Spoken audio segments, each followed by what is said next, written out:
Todo encontro gera algo em nós. Todo dia, algo nos toca, nos contagia. Emoções afloram, reações se manifestam. É impossível não nos afetarmos, pois é impossível não interagir com o nosso entorno, que nos constitui, nos dá contorno e nos molda. Que afetos nos paralisam? E quais afetos nos movem? O poder dos afetos, uma visão filosófica e psicanalítica, tema desta série do Café Filosófico.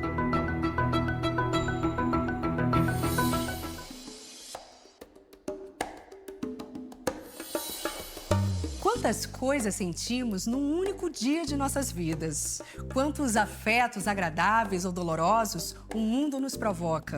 E quantas coisas escondemos sentir, por medo de sofrer, de demonstrar fragilidade, de parecer inadequado?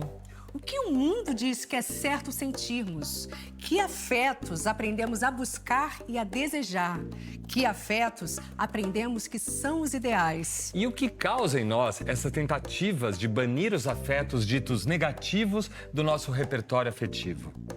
A filosofia de Spinoza nos ajuda a refletir sobre os afetos e a forma como nos afetamos. E eu vou começar lendo um trechinho do prefácio da parte 3 do livro de Spinoza, o principal livro de Spinoza, que é a Ética. Ele diz assim: as pessoas, em geral, atribuem, agora aspas, não?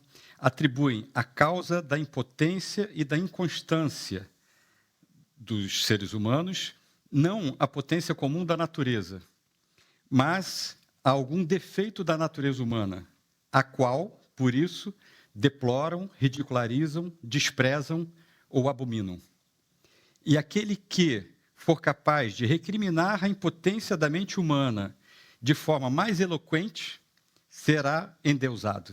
O que Spinoza está criticando e que corresponde ao que a gente está mais acostumado assim, no senso comum, que normalmente é frequente, é comum, enfim, é usual, as pessoas, em geral, pensarem nos nossos afetos como defeitos. Como se a gente devesse, por algum motivo, enfim, ser sem afetos, ou pelo menos sem afetos negativos. E isso faz com que, psicologicamente, a gente tenha sempre a tendência de ter um modelo, quer dizer, na verdade, para sentir dessa maneira, a gente já tem, consciente ou inconscientemente, um modelo de que o ideal seria a gente não ter nunca nenhum afeto negativo. Spinoza critica isso justamente porque Spinoza ele quer mostrar que não existem sentimentos em algum lugar, por exemplo, o amor como ideia pura, e cada um de nós, a gente se aproxima ou se afasta, ou participa mais ou participa menos do amor ideal, ou qualquer outro afeto. Ou, para falar dos afetos ruins, digamos, né? O ideal seria eu nunca sentir raiva, ou eu nunca ficar triste. Mas isso não existe, e fica claro a gente entender que não existe quando a gente entende a natureza dos afetos. Então, a primeira coisa é entender que afeto, e aí Spinoza, ele usa o termo afeto de propósito, porque até então o que era usado era paixões, emoções, sentimentos, então o que a gente sente, emoção, o que nos move. Paixão já está ligado a patos, enfim, a passividade ou a sofrimento. E Spinoza ele vai falar de afeto por quê? Porque o que a gente sente é porque nós nos afetamos. E é impossível não se afetar. Então, a gente se afeta porque a gente interage com as coisas, com o ambiente, com o outro, com as ideias, enfim. E, ao interagir, isso significa que a gente se afeta. Então, não tem como não nos afetarmos. E mais, a gente só conhece porque se afeta. Então, a primeira coisa, se existem afetos ruins, afetos tristes, afetos, enfim, que nos fazem mal, que não nos fazem bem, a primeira coisa é a gente entender, primeiro, que faz sentido que existam, toda vez que a gente é contrariado, ou, para usar um termo de Spinoza, que a nossa potência de ser, de pensar e de agir é diminuída nessa interação com as coisas. Então, à medida em que, justamente, a gente idealiza uma possibilidade, na verdade, impossível, de não se afetar ou não se afetar mal, a gente cria um modelo mental, meramente mental, que vai servir como um parâmetro inalcançável para a gente. E isso vai ter uma consequência afetiva. A gente vai se afetar pior ainda, porque além, digamos, da contrariedade, da dor, da tristeza em questão, ou mesmo de uma alegria ou de um afeto positivo, mas que, se a gente tiver essa idealização, a gente vai achar que poderia ser ainda melhor, ou vai ficar na dúvida se é ou não é o modelo ideal, a gente vai, evidentemente, se afetar mal por esse tipo de reação, de pensamento. E, para a gente entender ainda melhor como que a nossa mente funciona, eu vou falar do que eu chamo de filosofia da mente em Spinoza, que eu vejo, eu leio, eu percebo, no livro dele chamado Tratado da Emenda do Intelecto, falando mais simplesmente de uma reforma do pensamento. Então, num certo sentido, o que eu quero propor a vocês, né, apresentar e propor também, que a gente já vá fazendo esse exercício, é uma reforma do pensamento. Spinoza, ele diz que essa reforma do pensamento que ele propõe no Tratado da Reforma do Intelecto é necessária para entender bem o livro principal dele, que é a Ética. Tradicionalmente, se pensou, tanto pelas filosofias, que, em geral, são metafísicas, quanto pelas doutrinas religiosas, que nós somos um corpo e uma mente, ou um corpo e um espírito, um corpo e uma alma, ou o corpo e a razão. Então, essa dicotomia é o que a filosofia chama de ontologia, né? É uma interpretação da ontologia, de como as coisas são, no caso do ser humano. O que Spinoza, e não só ele, mas ele como o grande autor da imanência, ele vai perceber que não é assim. Que nós não somos uma combinação de duas substâncias, uma extensa e uma pensante. Que nós somos uma só unidade, e mais, que essa unidade é uma modificação da natureza como um todo. Então, nós somos um modo da substância única, que é o real. Spinoza ele vai usar o seguinte termo, ele vai dizer assim, nós somos um corpo e sua ideia. Quando ele coloca e sua ideia, ele está querendo dizer que nós somos um corpo pensante. Um corpo pensante. Ou seja, que não existe corpo sozinho, corpo é sempre vivo, mesmo quando a gente pensa matéria inorgânica, que está sempre em combinação, movimento. Então, ânima, a ânima é justamente igual desenho animado, é que se move, que está tudo sempre se combinando, se movendo, interagindo. Como que Spinoza define afeto? Ele diz, afeto é uma modificação do corpo e sua ideia.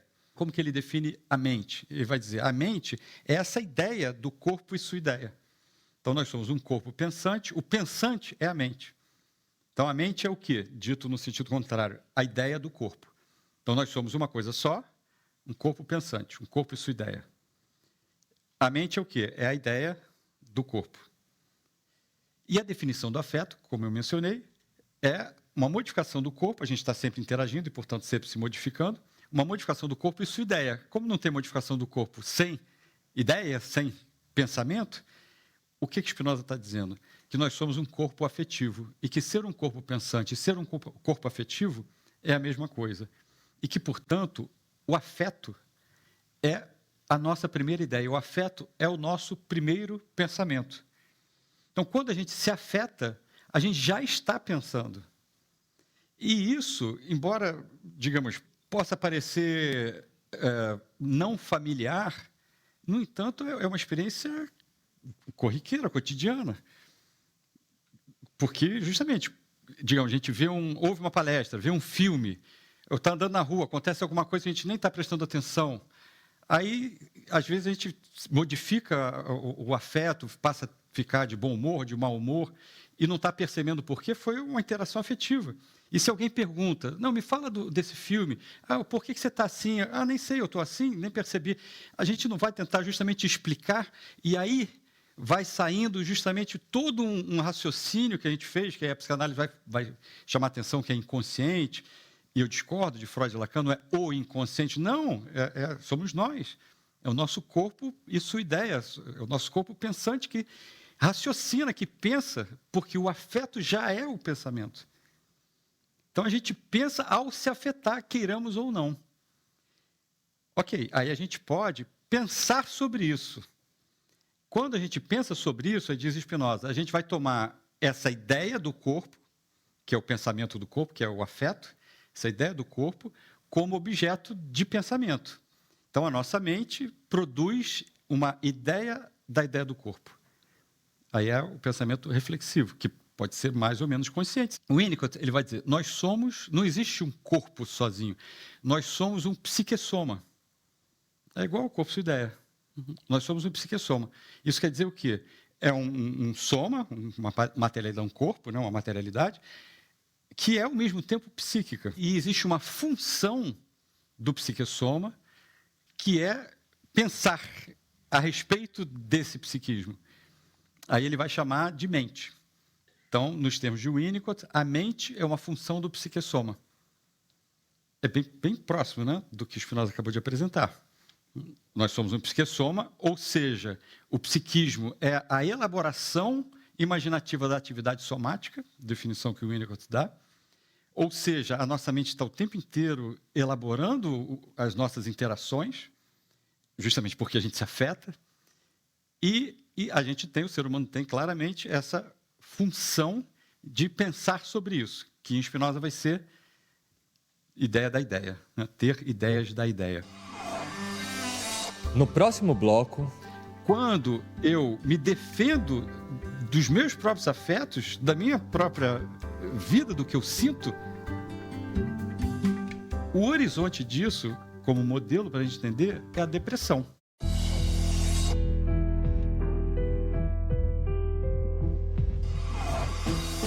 para os filósofos da corrente metafísica, como Descartes, haveria no ser humano a divisão entre a natureza do corpo e a da alma, um dualismo entre a nossa existência física e aquilo que de imaterial há em nós, como os nossos pensamentos e sentimentos. Para Spinoza, não há essa divisão. Nós somos a junção, uma continuidade do nosso corpo com a nossa ideia desse corpo. O psicanalista Winnicott também considera que somos uma unidade psicossomática. A natureza humana não é uma questão de corpo e mente, e sim uma questão de psique e soma, interrelacionados, que em seu ponto culminante apresentam um ornamento, a mente. Em Winnicott, ele vai dizer assim, é muito importante para a nossa saúde psíquica que a mente esteja integrada ao psiquessoma. Aí vamos passar para Spinoza. Spinoza ele vai dizer, quando eu me deparo com qualquer coisa, mais ou menos consciente de que isso está acontecendo, que me afete mais ou menos, na minha mente eu associo imagens e ideias com o que eu já conheço. Acho que também é uma experiência comum, que todos nós claramente temos. Associo imagens e ideias para reconhecer as coisas, né? Isto é uma caneta, isso é uma caneca. Enfim, então eu associo o que é familiar. E, justamente, o que escapa ao familiar quando eu interajo com alguma coisa? O que é vivo ali naquele momento? Escapa justamente o atual, o novo, que Spinoza vai chamar a essência da coisa singular. Que essa essência, ela é atual, ela está acontecendo ali. Então, é uma compreensão que não cabe numa representação. Então, como que eu entendo uma dissociação psíquica? Quando eu me deparo com um afeto desagradável, quando eu me afeto diminuindo minha potência de agir, quando eu me entristeço, quando, enfim, de algum modo, eu me deparo com alguma dor e sinto alguma dor, é compreensível que, como uma defesa psíquica, de alguma maneira eu queira me afastar desse afeto que está me fazendo mal. A maneira assim, mais, digamos, compreensível, ou automática, ou natural, é eu, para mim mesmo, tipo um auto-engano, meio que fingir que eu não estou sentindo aquilo. Eu não quero pensar naquilo. Pensar naquilo me machuca. Então, por que eu vou tocar na ferida? E aí, o que em geral, as pessoas, né, a gente faz? A gente associa aquilo a imagens de outras experiências, argumento de autoridade, Spinoza diz experiência vaga, ou seja, falsos universais, generalizações, que vão, entre aspas, explicar o que eu estou sentindo, só que essa explicação é uma maneira de não pensar no meu afeto singular. É uma maneira de, assim, estou sentindo isso por tal coisa. Ou, esse afeto não é um afeto, é um sentimento que existe, ok, pronto, não quero mais pensar nele. Só que é um afeto, então a gente continua se afetando, não compreendeu na singularidade, na minha dor, naquele momento, aquela dor singular, quando eu associo, então, a imagens e ideias familiares, para não compreender, para não entrar em contato, para não compreender o que eu estou sentindo, eu estou tendo a forma metafísica de pensar. Eu estou pensando não a realidade, não o atual, não o novo. Eu não estou conseguindo me abrir para o novo, porque preventivamente, defensivamente, eu estou querendo encaixar o novo no já conhecido, que eu me sinto seguro.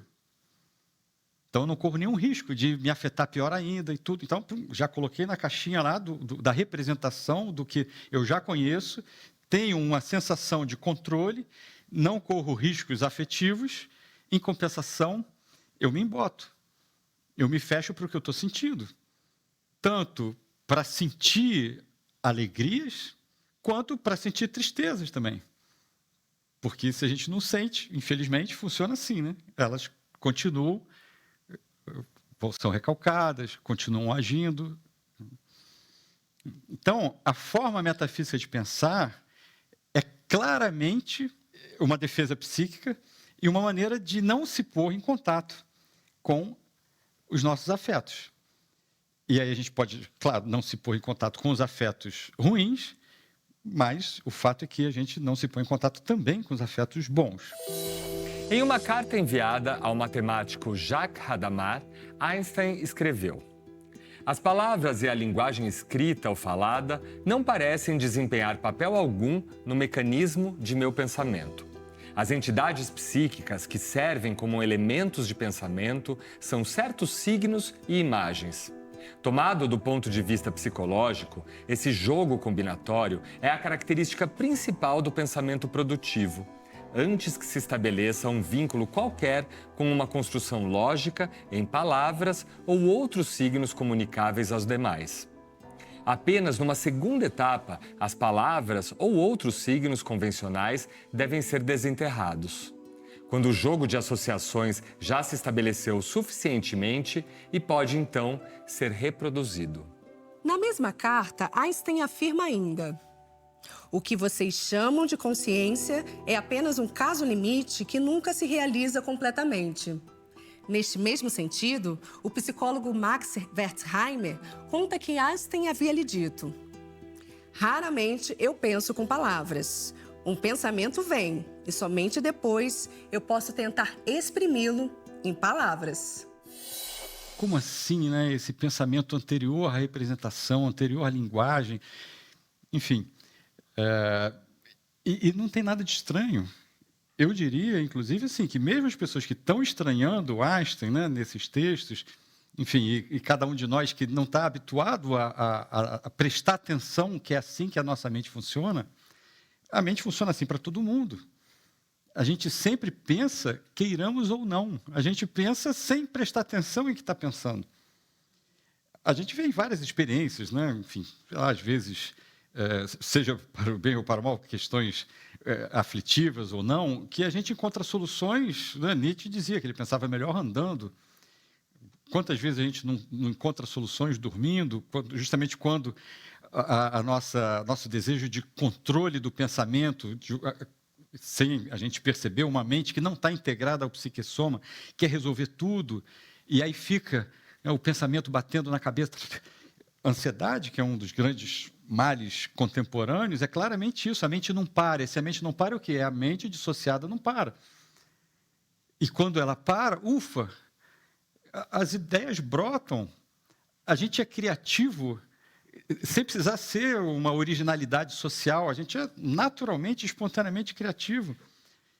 Justamente quando a gente se identifica com o psiquessoma, se identifica com o corpo e sua ideia, com a ideia do corpo, e deixa que a gente pense. Então, não é assim, meu corpo está pensando. Não, sou eu, e não é exatamente o corpo pensante, é o psiquessoma. Se eu quiser ficar no controle, na verdade, não sou eu que estou no controle. Porque, justamente, defensivamente, a gente está querendo controlar o que pensa, o que não pensa, encontrar soluções por um raciocínio dissociado, como quem está olhando para a coisa, ao invés de sentir, de se permitir sentir. Enfim, você vai ver um pôr do sol. Se você for ver um pôr do sol com um modelo ideal na sua mente, o pôr do sol tem que ser de tal maneira, Aí, digamos, está meio nublado, ou apareceu uma nuvem, e foi diferente da imagem que você tinha, e você se decepciona. Fica evidente, né? Você está simplesmente deixando de apreciar aquele pôr do sol que pode estar lindíssimo e cheio de coisas maravilhosas, mesmo que esteja diferente do modelo com o qual você chegou na experiência. Então, essa abertura para o novo é a mesma coisa que a abertura para o atual. E isso é a criatividade, que o Winnicott chama criar o que já existe. Significa exatamente o quê? Você tem uma vivência que é sua daquele momento, daquilo que está, de fato, acontecendo. Que é uma maneira de entender que a gente está falando o quê? De imanência. E aí a gente chega para um outro ponto, que é justamente, a gente pode falar isso que eu estou dizendo em termos de paradigma. Existe um paradigma, grosso modo, metafísico, que pensa as coisas na representação. Dá para entender qual é, digamos, a pretensa utilidade ou a intenção de fazer isso. Eu penso tudo na representação, que, assim, a minha relação com o real fica sendo uma relação mediada pela representação. Então, eu não tenho sustos, não tenho risco, não tenho fortes emoções. Eu abro mão de alegrias intensas, mas, ao mesmo tempo, evito também tristezas intensas. É isso a metafísica como defesa psíquica. É isso que está em Platão, que está em Descartes, que está em Kant, que está em Hegel. Mas é mais do que um paradigma. Essa versão da metafísica é uma defesa psíquica. Num certo sentido, ela é uma mentira. Porque quando eu me dissocio da ideia do corpo, quando eu me defendo dos meus próprios afetos, da minha própria vida, do que eu sinto,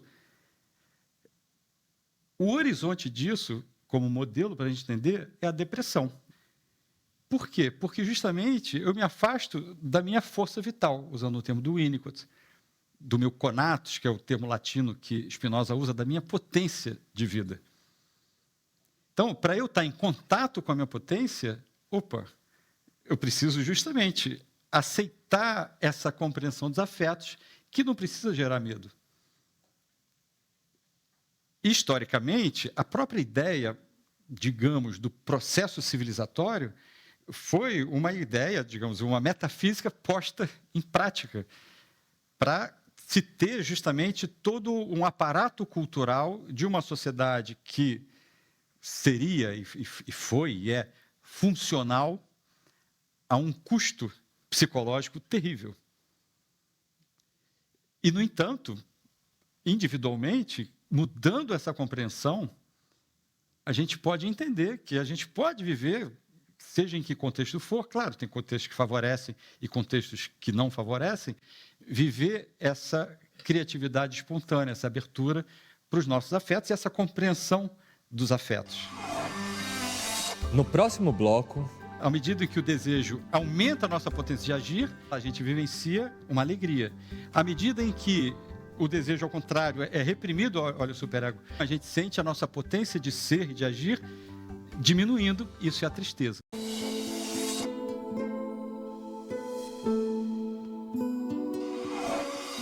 Como deveríamos gerenciar a nossa forma de sentir e de manifestar os nossos afetos? Ao longo dos séculos, as sociedades vêm criando leis e normas para regular essas formas de manifestá-los, sobretudo aquilo que se entende como afetos ruins. Kant, em sua obra Crítica da Razão Prática, afirma: nosso eu, embora seja inteiramente inadequado para a legislação universal, deve esforçar-se, contudo, por fazer valer de antemão as pretensões da moral. A lei moral, a única verdadeiramente objetiva, exclui totalmente a influência do amor de si. Já Spinoza, em um sentido oposto, entende que aqueles que aprenderam a censurar os vícios e se aplicam a conduzir os homens pelo medo, de modo que fujam do mal, não pretendem senão tornar os demais tão infelizes quanto eles próprios. Forte, né? Olha, mas para mim é muito cristalino e límpido. Basicamente, o que o Kant está propondo? Ele está dizendo, assim, e é curioso, porque ele menciona Spinoza, né? Kant é posterior a Spinoza. Ele fala assim, não faz sentido Spinoza propor, assim, como, digamos, um guia da ética, a felicidade, o se afetar bem, diz Kant, porque cada um se afeta bem de um jeito e a gente não tem controle sobre se afetar bem. Kant ele quer buscar o quê? Algo seguro, que ele só vai encontrar onde? Na representação, na dissociação, na não integração entre essa ideia da ideia e a ideia do corpo, entre o pensamento e o psiquessoma. Então, ele vai propor que existiria, que não existe, mas deveria existir, uma ideia pura, uma razão pura, e que a gente tem que se guiar por essa razão pura. Essa pura forma da razão, segundo Kant, não vai fazer a gente ser feliz, mas a gente está no caminho do certo. Eu não sei o que vocês estão pensando. A pergunta é assim, mas por que o caminho do certo? Porque é imutável. Em termos de Spinoza, fica muito claro, isso é pura imaginação. É pura imaginação, não tem nada de razão. Eu digo, a metafísica, que é a filosofia respeitada e que se acha respeitosa, e é philosophy fiction. Igual tem science fiction, é philosophy fiction. Porque não existe essa razão pura, é claramente uma imaginação, meramente uma idealização, pura imaginação, de como seria legal, né, se existisse uma razão pura. Aí o que o Kant propõe? Não, você não vai ser feliz, mas você vai ser digno de felicidade. Por quê? Que critério? Eu acho assim tão pueril, e quando eu digo pueril, eu digo inclusive pensando em Winnicott. O Winnicott ele vai mostrar que esse princípio metafísico dicotômico do certo e errado, bem ou mal, faz sentido para as crianças. Que a criança, meus filhos sempre foram assim também. Eles querem que a gente simplifique, eles querem simplificar para poder ter um pouco de controle sobre o que é certo e errado. Eu, para os meus filhos, às vezes, eu falava, não, tem que ver isso. Aí, para, papai, está certo ou está errado? O Winnicott ele descreve exatamente isso num texto dele, Moral e Educação. Ou seja, a filosofia metafísica é imatura. Não conseguiu amadurecer. O que é o amadurecimento, segundo Spinoza? É justamente você conseguir perceber a singularidade das coisas. Spinoza diz, não existe a humanidade ou o homem, existe fulano beltrano. Então, que você faça, por imaginação, um ente de razão, o homem, isso tem que ter alguma função, mas não a função de se defender das pessoas singulares. É uma defesa psíquica. Isso que Kant descreve, olha que curioso, e eu concordo com Freud. Freud, quando ele propõe o conceito de superego, e mais de um superego castrador, de um superego cruel com o próprio ego, com o próprio eu, ele vai dizer, o superego funciona, o superego, entenda-se, o cruel, exigente, funciona como imperativo categórico kantiano. E o que é esse superego na prática? É essa instância interna que atrasa a vida de cada um de nós, que não tem nenhum benefício. E aí a gente passa para um outro ponto, que é justamente, o que eu quero dizer com não tem nenhum benefício? Qual seria o benefício de uma repressão? Qual seria o benefício de um superego cruel, exigente, castrador? Que tem como contrapartida um preço alto, que é deprimir as pessoas, fazer elas terem síndrome de impostor, fazer elas se sentirem inseguras, fazer elas não se sentirem bem na própria pele, fazer elas acharem que estão sempre com o corpo diferente do que estão, com a formação diferente do que estão, com a história de vida diferente do que deveria, com a mente diferente do que deveria. É tudo o dever kantiano, deveria ser outra coisa. Isso, em termos psíquicos, usando os termos do Freud, é essa instância interna que a gente acaba formando, sobretudo quando, enfim, teve uma função paterna também exigente. Qual seria o benefício desse tipo de autoexigência, de autocobrança? Seria evitar as pulsões. Freud e Lacan erraram claramente nisso. Penso que a pulsão de morte originária, evitar uma pulsão interna que é caótica, que vai destruir a civilização, as pessoas e cada um de nós. Então, a gente tem que se autorreprimir, porque senão a gente vai ter um surto psicótico, a gente vai virar um tarado sexual, ou vai destruir as pessoas, querer destruir o outro. E não é isso que acontece, é o contrário. Com Spinoza, o que acontece é, à medida em que a gente reprime, porque não é a pulsão malvadona, à medida que a gente reprime a nossa força vital, à medida que a gente reprime a nossa criatividade, aí sim a gente vai ter afetos reativos. Aí eu passo para o ponto central, para diferenciar justamente os afetos. Ao invés de fazer uma dicotomia, pulsões fazem mal, eu tenho que reprimi-las. O preço disso é eu deprimir? E assim, se eu entendo que na origem não tem uma pulsão de morte, não tem uma pulsão selvagem, bestial, que na origem tem, ao contrário, uma potência de expansão, que Spinoza chama de conatos, uma força vital, que é o termo que o Winnicott usa, aí eu vou compreender os meus afetos justamente para lidar melhor com eles. E aí Spinoza propõe várias ferramentas conceituais, eu uso esse termo, para quê? Porque é para cada um de nós entender o que entender, e começar a se observar sem medo.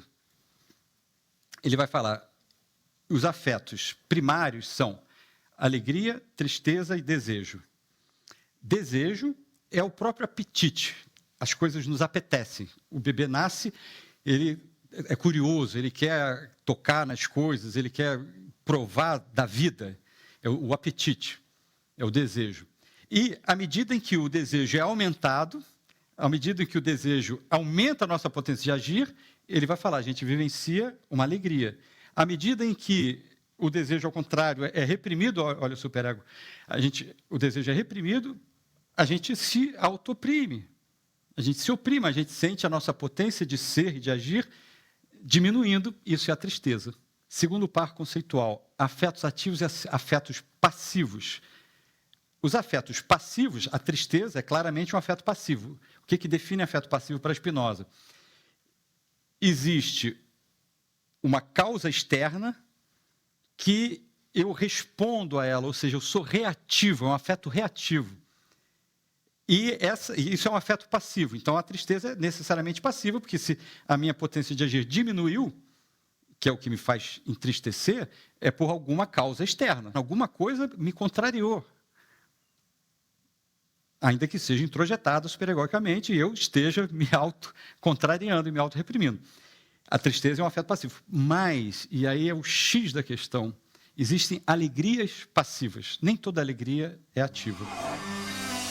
No próximo bloco, Spinoza diz assim, a virtude não traz felicidade, mas a felicidade inevitavelmente traz a virtude.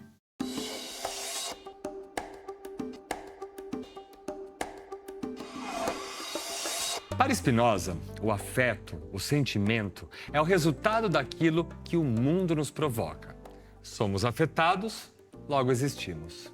E no dicionário afetivo desse filósofo, existem afetos que aumentam nossa potência de existir, causando alegria, e afetos que diminuem nossa potência, causando tristeza. Para ele, não deveríamos buscar o ideal dos afetos, daquilo que imaginamos que seja o verdadeiro amor, a verdadeira alegria, por exemplo. Muito menos deveríamos desviar dos afetos negativos. A filosofia de Spinoza parece nos convocar para ampliar nossa coragem de sentir, inclusive o que não sabemos nomear. E nos faz questionar que riscos afetivos estamos dispostos a correr. Na tradição, a gente tem esse costume de contrapor alegria e tristeza, acabou. Alegria é sempre boa. Então, prazer e dor. Prazer é sempre bom. E, no senso comum, enfim, as pessoas se veem encalacradas com certas questões. O prazer é sempre bom. Mas não é bom, mas não é bom, porque a pessoa fica egoísta, narcisista. É evidente que o narcisista é uma pessoa muito insegura. Tem uma frase da música do Jorge Benjor que eu cito com bastante frequência, porque eu acho que deixa bem clara a questão, que diz assim: se malandro soubesse como é bom ser honesto, seria honesto só de malandragem. O egoísta, ele não é egoísta. Ele não está pensando nele mesmo. Se ele pensar nele mesmo, ele vai parar de ser egoísta. O invejoso também, se ele fosse pensar nele mesmo, ele não ia ser invejoso porque não tem vantagem nenhuma. Não tem vantagem nenhuma odiar, ter inveja. O que é bom para cada um de nós? É se sentir potente, é se sentir ativo, se sentir criativo, se sentir vivendo, vivo. Imagina assim, você acorda, acordei, estou me sentindo super bem, dormi bem, sei lá, estou me sentindo bem. Vou bater naquela pessoa ali, vou chutar esse aqui. Isso não acontece. Isso não acontece. A última proposição da ética do livro de Spinoza, a última, ou seja, ele fez a ética inteira para desembocar nela.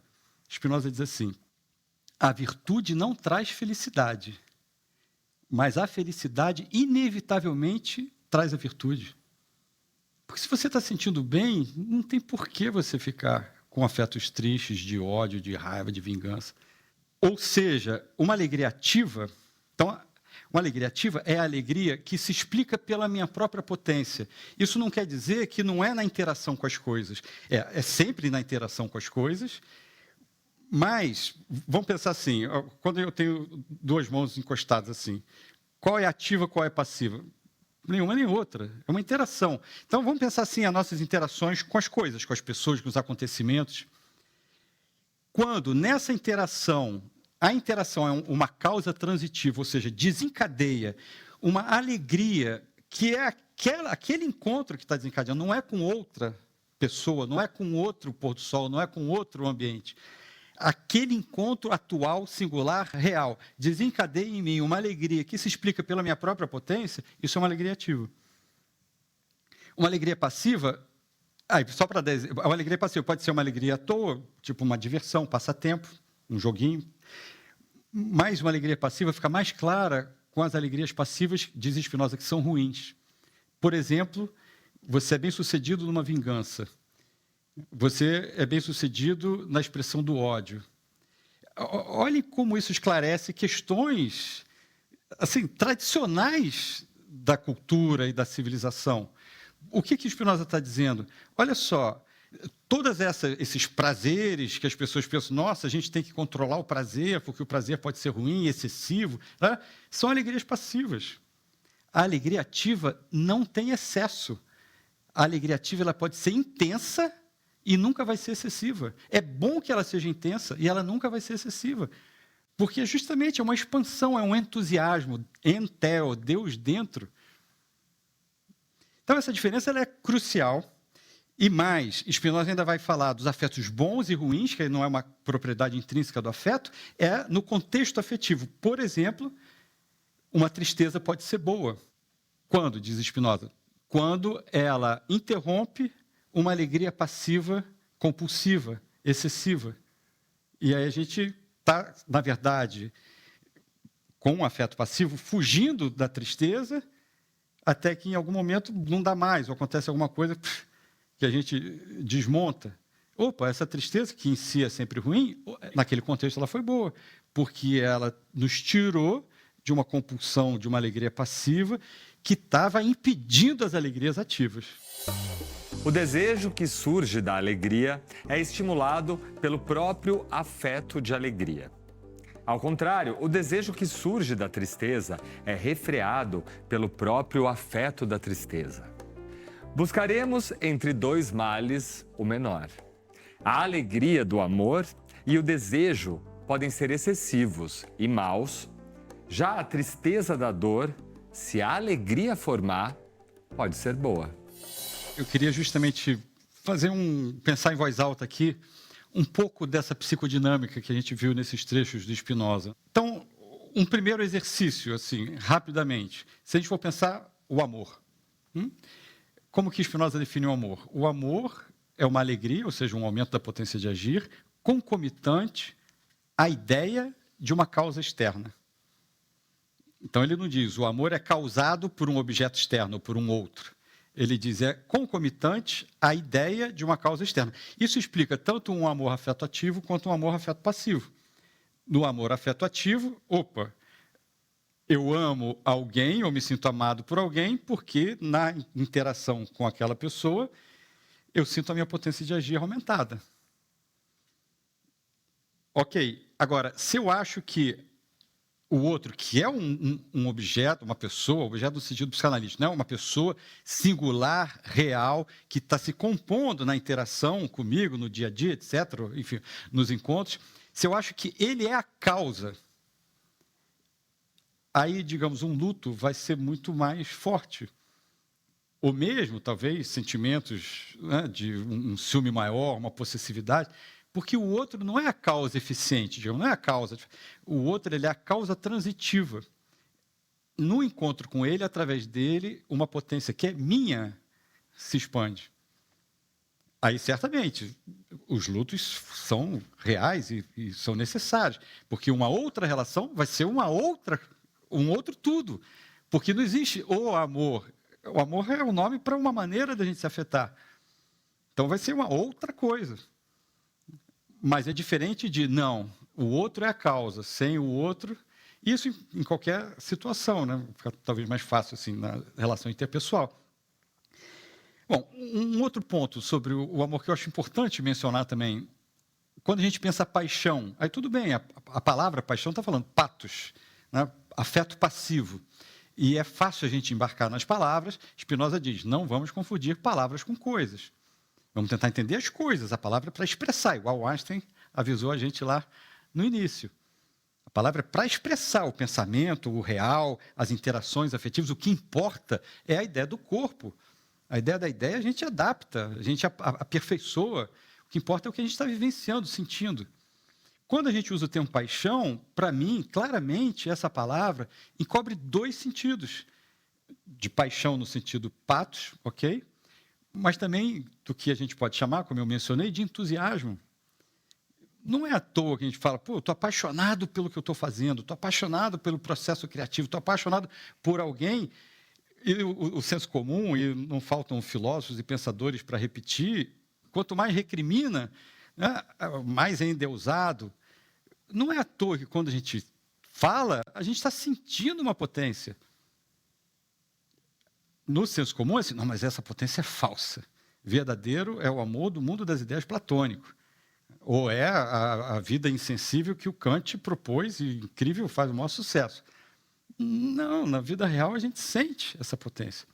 Então, é claro que, na medida em que eu idealizo e me frustro com o real por conta de uma idealização, aí a gente vai misturando paixão, afeto passivo, entusiasmo, afeto ativo.